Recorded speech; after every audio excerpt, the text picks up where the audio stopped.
शांति।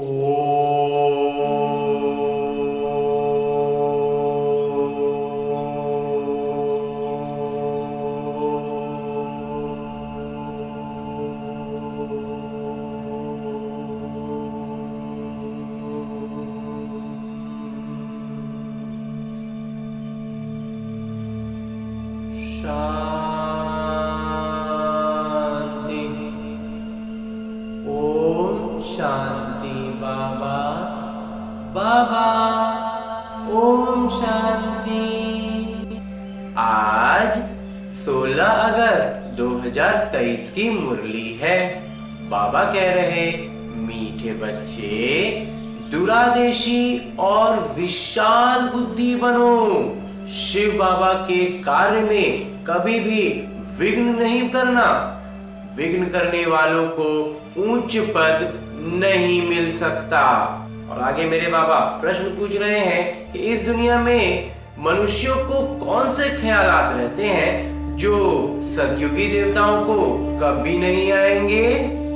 उत्तर बतलाते हैं मेरे बाबा, यहाँ मनुष्य समझते हैं कि हम कमाएंगे तो हमारे पुत्र और पौत्रे खाएंगे, लेकिन ये ख्यालात देवताओं में नहीं होंगे, क्योंकि उनके पुत्र और पोत्रे सब यहाँ से ही वर्षा लेकर जाते हैं।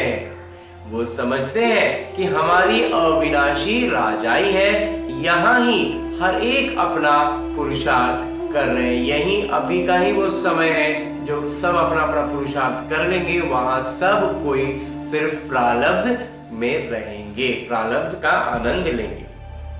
गीत है माता माता ओम शांति। बच्चों ने माताओं की महिमा सुनी। बच्चे जान चुके हैं किस किस माता की महिमा होती है। माताओं की इतनी महिमा करते हैं तो जरूर होकर गई हैं। अभी तो वो है नहीं। जो जगत अम्बा होकर गई हैं, उनकी भक्ति मार्ग में महिमा होती है। अब वो क्या करके गई ये तुम भी नहीं जानते थे। जब तक बाबा का ज्ञान में नहीं आए थे, नहीं जाने थे। जगत अम्बा के मंदिर में जाते हैं, जाकर उनसे कुछ ना कुछ मांगते हैं। कोई को बच्चे की आश होगी, कोई सिर्फ आशीर्वाद मांगेंगे।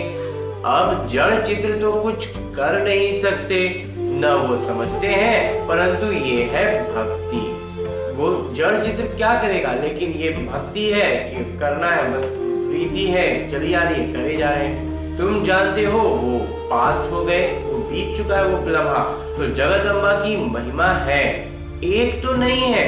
तुम सब ब्राह्मण कुल की पालना करते हो, फिर दैवी कुल की पालना करेंगे। अभी ब्राह्मण कुल की कर रहे हैं, फिर दैवी कुल की करेंगे। तो तुम इस समय जैसे कि सारे जगत की पालना करते हो, परंतु कोई जानते नहीं है। ये गुप्त रीति हो रहा है। चंडिका देवी का भी मेला लगता है। चंडिका नाम देखो कितना छी है। बाबा कहते हैं जो आश्चर्यवत भागंती हो फिर फारकती देते हैं, वो जाकर चांडाल का जन्म पाते हैं। घर में चंचलता करते हैं तो उनको कहा जाता है ना, तुम तो चंडी हो, चांडाल हो। बरोबर तुम देखते हो शिव बाबा का बनकर फिर भी बहुत चंचलता करते हैं। चंचलता अर्थात अवज्ञा करते हैं। शिव बाबा की सेवा में विघ्न करते हैं तो अंत में चले ही जाते हैं। कोई भी ब्रह्मा कुमारी सेंटर में होगी, कुछ चंचलता करेगी, किसी को समझा नहीं सकेगी, वह क्रोध करती होगी, तो सब कहेंगे इनमें तो बहुत क्रोध है। अब चंडिका तो एक है नहीं, बहुत होती हैं। देवियों की महिमा भी है और फिर ऐसी जो चंडिका आदि बनते हैं उनका भी गायन है। फिर भी ईश्वर के बने हैं। भल कोई चले जाते हैं फिर भी स्वर्ग में तो आएंगे ना। जो ज्ञान में एक बार आ गए उनको स्वर्ग में तो प्रवेश मिल ही जाएगा। मालिक तो बनेंगे ना। भल मालिक तो राजा रानी ही बनते हैं, लेकिन प्रजा भी कहेगी हम मालिक हैं, क्योंकि हर कोई अपनी अपनी संपत्ति का तो मालिक होगा ही। लोग कहते हैं ना हमारा भारत महान है, आजकल तो गीत में भी गाते रहते हैं, भारत बहुत अच्छा था। अभी तुम बेहद के पिता के बच्चे बने हो। गोपी बल्लभ की गोप गोपियां गाई हुई है। बल्लभ बाबा को कहा जाता है, गाया भी जाता है, एक गोपी बल्लभ की अनेक गोप गोपियां। तो एक पिता के अनेक संतान। तो सतयुग में गोपिकाओं आदि की बात ही नहीं है। अभी तुम बच्चे विशाल दूरादेशी बुद्धि बने हो। बुद्धि का ताला खुल गया है। इस जन्म की जीवन कहानी को तुम अच्छी रीति जानते हो। हर एक को तो नशा रहता है ना। अभी बिरला है, उनको अपने धन का नशा होगा। समझेंगे मैं सबसे साहूकार हूँ। परंतु तुम जानते हो जो आज साहूकार है वो फिर गरीब बन जाएंगे।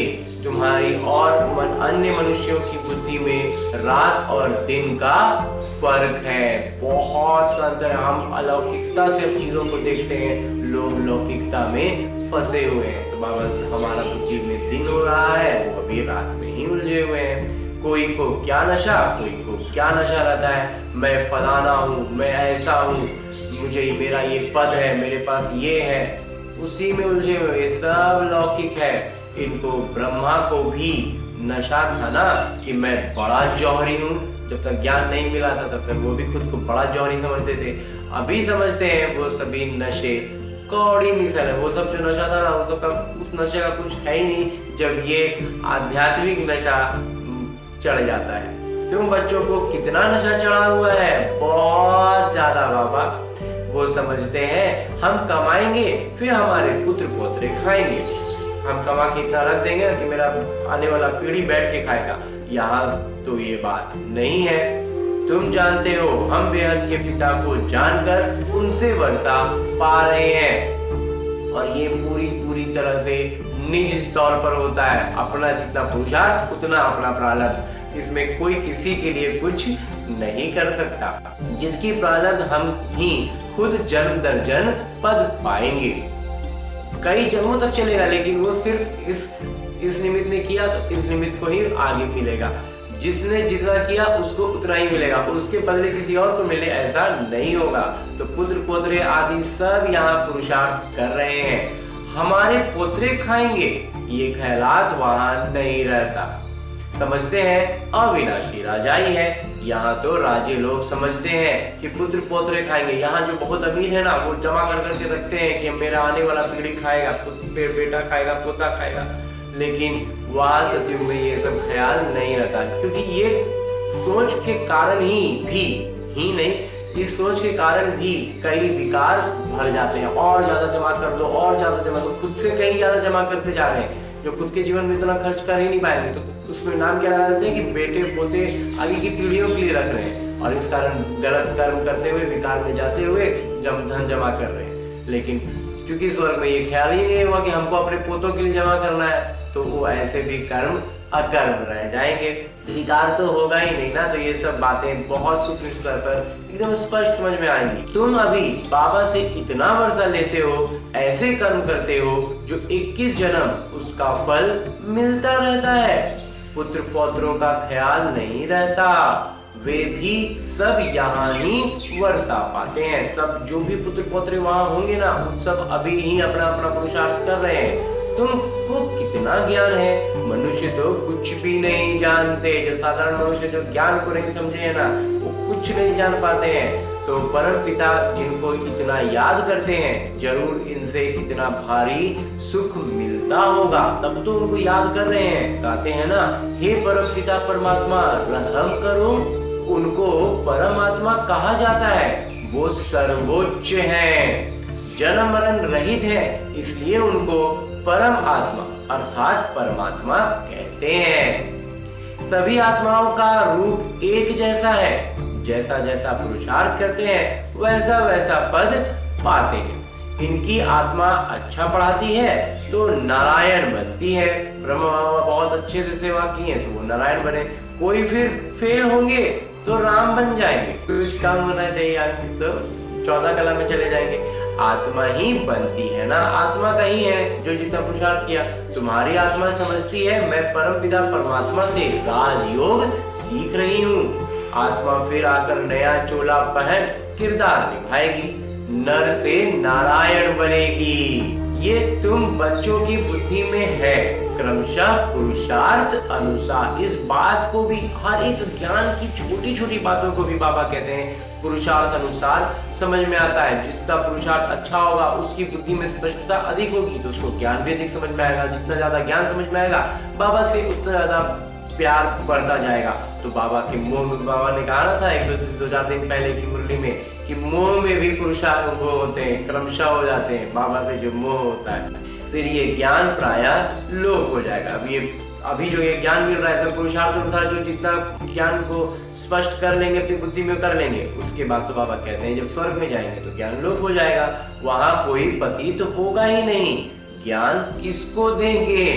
तो इसलिए वहां कोई पति है ही नहीं तो ज्ञान की जरूरत भी नहीं पड़ती है। तो पतित पावन को यहाँ याद करते हैं। अच्छा समझो गंगा पतित पावनी है तो भी वह राजयोग तो नहीं सिखला सकती। बाबा तो राजयोग सिखलाते हैं ना।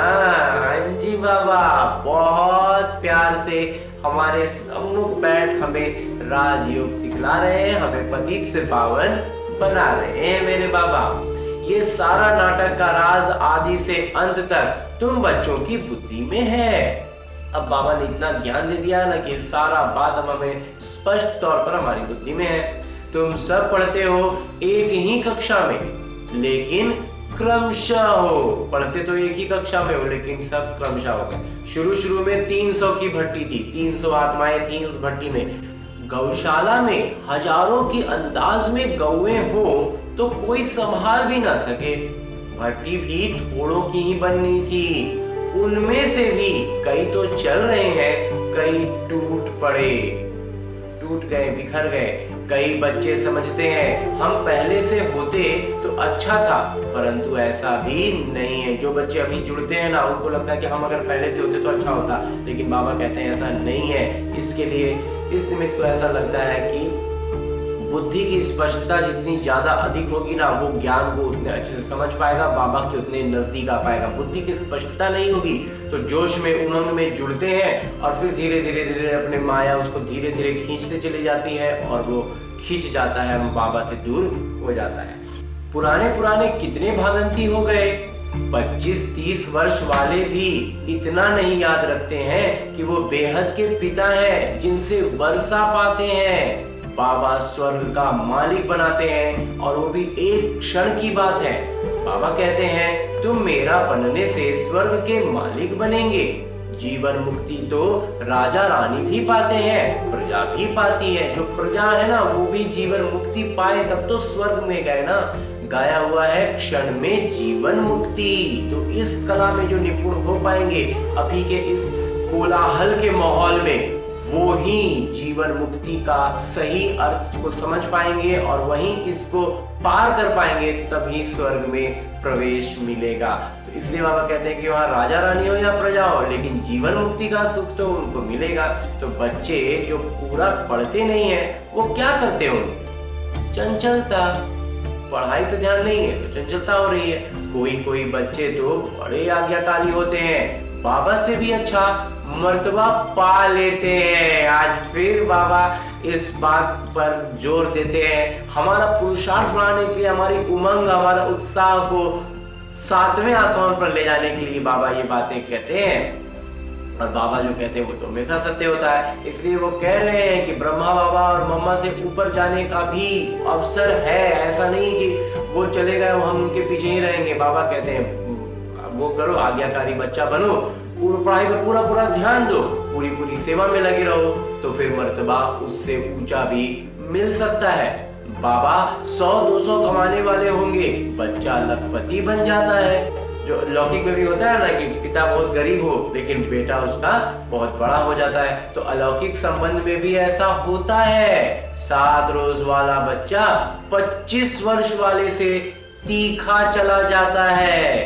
क्रमशः तो होते ही हैं। बाबा ये बात बोलकर ना एकदम जोश भर देते हैं, उमंग उत्साह में एकदम झूमने लग जाते हैं कि ज्ञान की स्पष्टता को बढ़ाते जाना है और अभ्यास करते जाना है, बस हो गया। तुम वास्तव में सब सजनिया हो, एक साजन को याद करते हो। तुम जानते हो बाबा आकर हमको सुखधाम का वर्षा देते हैं। लौकिक पति हैं, फिर भी याद उनको करते हैं जो पतियों के पति हैं। पारलौकिक साजन अमृत पिलाते हैं, इसलिए उनको याद किया जाता है। फिर तुम स्वर्ग के मालिक बन जाते हो, फिर वहाँ कोई याद नहीं करते। बाबा को फिर वहाँ कोई याद नहीं करते। अभी के पुरुषार्थ से तुम 21 जन्म प्रारब्ध पाते हो। तुम्हारी बुद्धि कितनी खुली है, वो भी क्रमशः। तो बादशाही भी क्रमशः लेते हो। बुद्धि कितनी खुली है ना, वो भी क्रमशः है। हर बात में पढ़ाई का बहुत ज्यादा फर्क पड़ता है। पढ़ाई में जितने ज्यादा अच्छे होते हैं उतनी ज्यादा बुद्धि खुलती है। बाबा कहते हैं वो बुद्धि जितनी खुलेगी वो क्रमशः होगी, बादशाही भी क्रमशः मिलेगी। तुमको सब समझा दिया है, बाबा ने अपनी तरफ से सब कुछ समझा दिया है। यहाँ अच्छी रीति पढ़ाई पढ़ने से तुम पद भी उतना ऊंचा पाएंगे, नहीं तो अनपढ़े पढ़े के आगे भरी रहेंगे। वहां भी तो भाई बोलते हैं ना, बाबा कहते हैं ना, दास दासी की भी तो जरूरत होगी। तो इसमें पुरुषार्थ बहुत अच्छी रीति करना है। अभी समय अच्छा है पुरुषार्थ के लिए। तुम जानते हो जहाँ जीना है वहाँ ज्ञान अमृत पीना है, अथवा पढ़ते रहना है। कहीं पर भी हो, जैसे भी हो, कुछ भी लौकिक साधन ना हो, मन में तो मंथन कर सकते हैं ना। तो इधर उधर की जो बातों में, चिंता में, फिक्र में समय लगाते रहते हैं ना, उसको रखिए तख्ते पर और करिए मुरली का मंथन। जो मुरली पढ़ी है, जो मुरली याद है, उस मुरली के बाबा के अनेक ज्ञान मोतियों को मंथन करते रहना है। बाबा कहते हैं ज्ञान अमृत पीना है अथवा पढ़ना है। तो सैंपलिंग लगाते रहते हैं तो बीज जो है वो अंकुर होते रहेगा। कोई झट समझ जाते हैं तो समझा जाता है कि उनका पद तो अच्छा देखने में आता है। अच्छा, नजदीक का फूल है, तन मन धन अर्पण कर बैठा है, सेवा में अच्छा लग गया है। तो जिनको झट समझ में आ गया वो इस फूल के हैं, तो वो जल्दी से लग जाते हैं। समझता है अपना समय जितना सेवा में देंगे उतना फायदा है। जैसे बाबा हम ज्ञान नेत्रहीन अंधों की लाठी बने हैं, ऐसे हमें भी बनना है। हम भी तो पूरी भटक रहे थे दुनिया की लौकिक संसार में, बहुत ज्यादा घुटन में थे। और वैसे में जब बाबा ने हमारी लाठी बने, हमें रास्ता दिखाया, तो वैसे ही बाबा हमें कहते हैं कि हमें भी निमित्त बनकर दूसरों की लाठी बनना है। राह तो बाबा ही दिखाएंगे, निमित्त हमें बनने का सुअवसर मिल रहा है। इसका पूरा फायदा लेना है और निमित्त बनकर अपना पुरुषार्थ भी ऊंचा कर लेना है। तो तुम एक दूसरे की लाठी बनते जाते हो।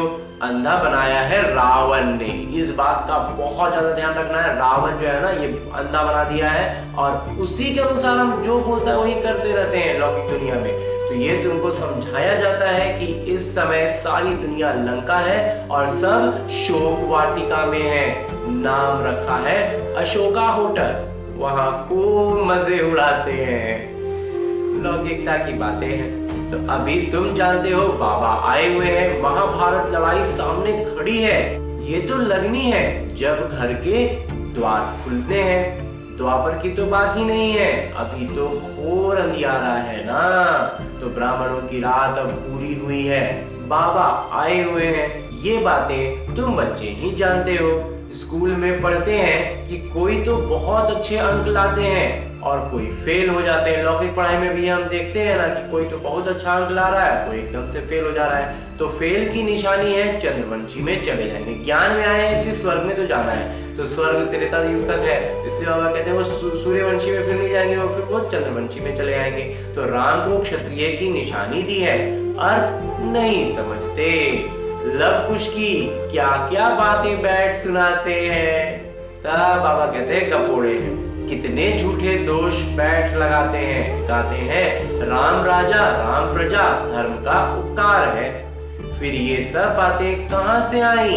ये सब बातें समझने की हैं। तुम जानते हो ये ज्ञान क्रमशः हमारी बुद्धि में है। छात्र को बहुत तीखा पुरुषार्थ करना चाहिए। हम ईश्वरीय छात्र हैं, तो शिक्षक को कौन याद नहीं करेंगे। हम हैं पतित पावन गॉड फादरली स्टूडेंट, ईश्वरीय छात्र। इसमें पिता, शिक्षक, सद्गुरु तीनों ही आ जाते हैं। जब हम परमपिता कहते हैं ना तो उसमें सारे आ जाते हैं। तो तुम सब सीताएं हो ना, तभी तो शोक वाटिका में बैठे हैं, रावण की शोक वाटिका में पड़े हो।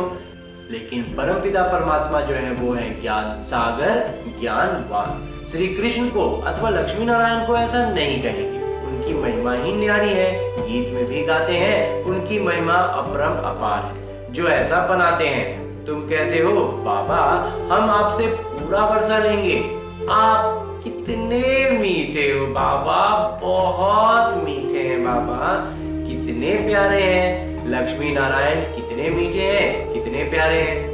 बाबा से तो कम ही रहेंगे ना। तो लक्ष्मी नारायण के चित्र देखो, हमेशा मुस्कुराहट वाले दिखाते हैं। तुम जानते हो देवताएं इस भारत में ही थे, अभी कहाँ हैं। तुम सबको बदला सकते हो कि यह उनका अंतिम जन्म है, फिर से श्री कृष्ण बनना है। अब कृष्णपुरी स्थापन हो रही है। श्री कृष्ण की आत्मा भी अभी राजयोग सीख रही है। तुम भी कृष्णपुरी में जाना चाहो तो राजयोग सीखो। लक्ष्मी नारायण कहने से मनुष्य मूंझ जाते हैं, श्री कृष्ण को झूले में झुलाते हैं। पूजा लक्ष्मी नारायण की करते हैं, उनका बाल चरित्र कुछ भी है नहीं। लक्ष्मी नारायण का फिर कोई बाल चरित्र नहीं है। राधे कृष्ण फिर कहाँ गए, क्या हुआ, कुछ भी पता नहीं। राधे कृष्ण कोई आपस में भाई बहन नहीं थे।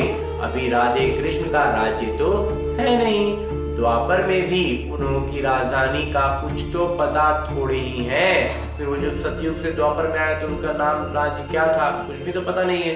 तो ये सब बातें समझने के लिए बहुत अच्छी बुद्धि चाहिए, बुद्धि में बहुत ज्यादा स्पष्टता चाहिए।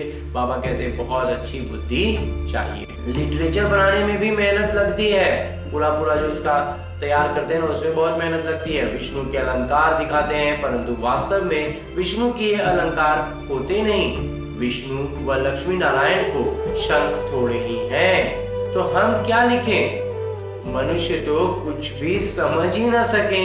शंख तो है तुम्हारे पास, तो अलंकार जरूर ब्राह्मणों को देना पड़े। कहेंगे ये ब्राह्मण फिर कहाँ से आए, समझ नहीं सकेंगे। तो तुम समझा सकते हो कि हम ब्राह्मण स्वदर्शन चक्रधारी हैं। ये सब बातें समझाने में बड़ी ही विशाल बुद्धि चाहिए। प्रजा में जाने वाले मोटी बुद्धि समझ ना सके। जो प्रजा में जाने वाले हैं ना, वो उनकी मोटी बुद्धि है, वो इतनी सूक्ष्म स्तर पर बाबा कहते हैं समझ नहीं सकेंगे। समझाने में बड़ी ही डिफिकल्टी लगती है, बहुत भारी लगता है कि कैसे उस स्तर की बुद्धि में बुद्धि की स्पष्टता लाएं। लेकिन जितना ज्यादा समझाते चले जाएंगे ना, उतना ज्यादा खुद की बुद्धि में स्पष्टता बढ़ती चली जाती है। बाबा लिखते भी हैं, सिकिलदे स्वदर्शन चक्रधारी ब्रह्मा मुख वंशावली। परंतु तुम्हारे पास अलंकार कहाँ है। चित्रों में देवियों को तीसरा नेत्र दिया है, लेकिन उनको तो तीसरा नेत्र है नहीं। तुम्हारी अब तीसरी आंख खुली है। तुम शक्तियों की महिमा है, जगत अम्बा है, तो बच्चे भी साथ में होंगे। लेकिन ज्यादातर माताएं हैं, तो माताओं का ही ऊंचा उठाते हैं बाबा, इसलिए माताओं को ऊंचा उठाते हैं। माताओं का जो प्राकृतिक स्वभाव भी होता है ना, इसलिए भी वो आगे बाबा उनको रखते हैं। अच्छा, मीठे मीठे सिकिलदे बच्चों प्रति माता पिता बाबा का याद प्यार और आशीर्वाद। रूहानी बाबा की रूहानी बच्चों को नमस्ते। हम रूहानी बच्चों की ओर से रूहानी बाबा को याद प्यार और प्रणाम। धन्यवाद बाबा, धन्यवाद। मुरली के लिए भी धन्यवाद, और इस अनूठे अलौकिक ब्राह्मण जीवन के लिए भी बहुत बहुत बहुत धन्यवाद बाबा, बहुत धन्यवाद। धारणा है अपना समय सेवा में सफल करना है, तन मन धन सब अर्पण कर। जब तक जीना है पढ़ाई पढ़ते रहना है। आपस में एक दूसरे की ज्ञान से पालना करनी है। ऐसा कोई कार्य नहीं करना जिससे बाबा की अवज्ञा हो। बाबा की अवज्ञा वाला कोई काम नहीं करना है। और आगे मेरे बाबा वरदान दे रहे हैं। वरदान देते हुए मेरे बाबा कहते हैं, अविनाशी अति इंद्रिय सुख में रह सबको सुख देने और सुख लेने वाले सुखदाता भव। जब सबको सुख देंगे तो सुख मिलेगा भी। तो अति, क्योंकि देने के लिए पहले खुद सुख से भरपूर होना होगा, तब ही तो दे पाएंगे ना। इसलिए वो हो जाएगा सुख से भरपूर सुखदाता अब हमें बना रहे हैं। अति इंद्रिय सुख अर्थात आत्मिक सुख अविनाशी है।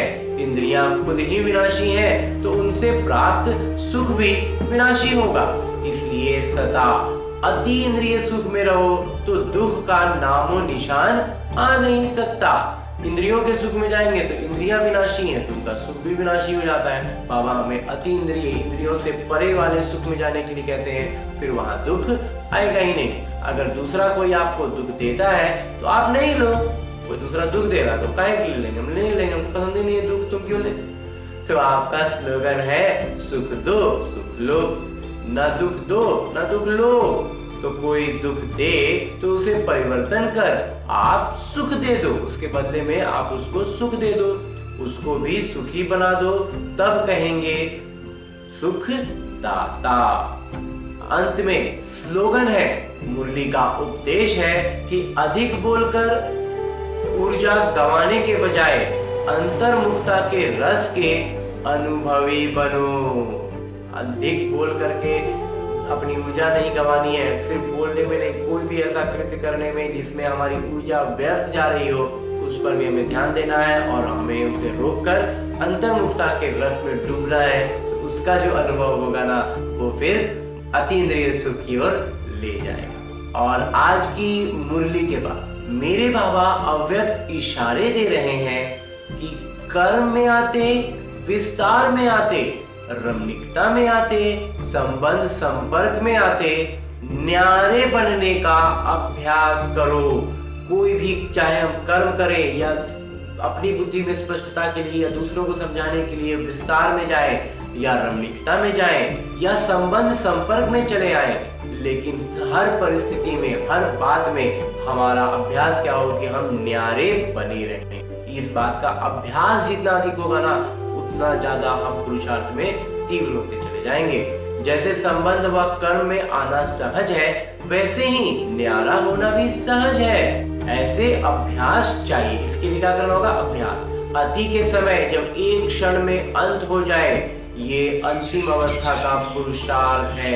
एक क्षण से ज्यादा का समय नहीं मिलेगा और उस एक क्षण में जब तक अभ्यास नहीं होगा नहीं कर पाएंगे। इसलिए बाबा इस बात की हमें बार बार स्मृति दिला रहे हैं, बार बार चेतावनी दे रहे हैं कि अंतिम का एक क्षण जब होगा उस वक्त अभ्यास के अलावा कुछ नहीं कर पाएगा। तो अभी अभी अति संबंध में और अभी अभी जितना संपर्क में उतना न्यारा।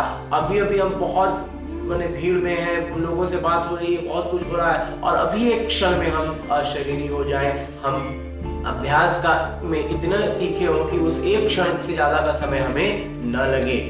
तो बाबा कहते हैं कि जैसे लाइट हाउस में समा जाए, एकदम से जो तुरंत में परमपिता परमात्मा से सीधा सीधा तार जुड़ जाए, लाइट हाउस में समा जाए। इसी अभ्यास से लाइट हाउस माइट हाउस स्थिति बनेगी। ये अभ्यास रहेगा ना, तो फिर क्या होगा? हम बाबा से सीधा जुड़ गए तो हम क्या हो गए? हम बाबा के प्रतिनिधि कोलाहल के माहौल में कर पाएंगे। इसलिए बाबा कहते हैं कि जब वैसे अभ्यास होगा ना, उसी से हम लाइट हाउस माइट हाउस की स्थिति बनेगी और अनेक आत्माओं को साक्षात्कार होंगे। यही प्रत्यक्षता का साधन है। वो प्रत्यक्षता होगी कि बाबा का ज्ञान में जो तीखे हैं वो इस स्तर तक पहुंच सकते हैं, ये इस स्तर तक आए हैं, तो वो देख लेंगे, वो प्रत्यक्षता होगी, तो फिर ज्ञान का सही सही अर्थ समझ पाएंगे। अच्छा, ओम शांति बाबा। ओम